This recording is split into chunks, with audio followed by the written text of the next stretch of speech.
La spécificité du langage humain selon Aristote. Aristote a été l'un des premiers penseurs à identifier cette caractéristique fondamentale du langage humain.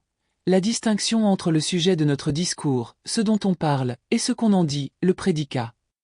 Cette distinction, qu'on peut appeler la structure prédicative du langage, est au cœur de la conception aristotélicienne du logo.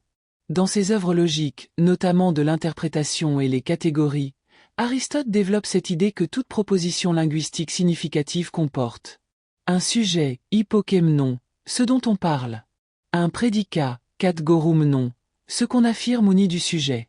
Cette structure binaire permet la création d'énoncés déclaratifs qui peuvent être vrais ou faux, contrairement aux signaux des animaux qui expriment simplement des états émotionnels ou des avertissements sans cette structure logique.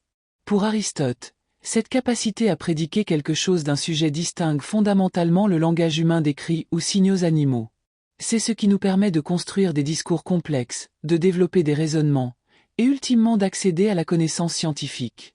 Cette observation aristotélicienne reste centrale dans la linguistique et la philosophie du langage contemporaine, où la structure sujet-prédicat demeure un élément universel des langues humaines malgré leur extraordinaire diversité.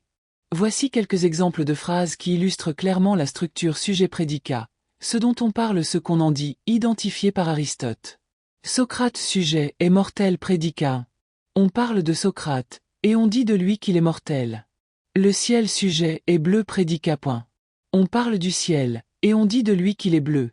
Les êtres humains sujet possèdent le langage prédicat. On parle des êtres humains, et on dit d'eux qu'ils possèdent le langage.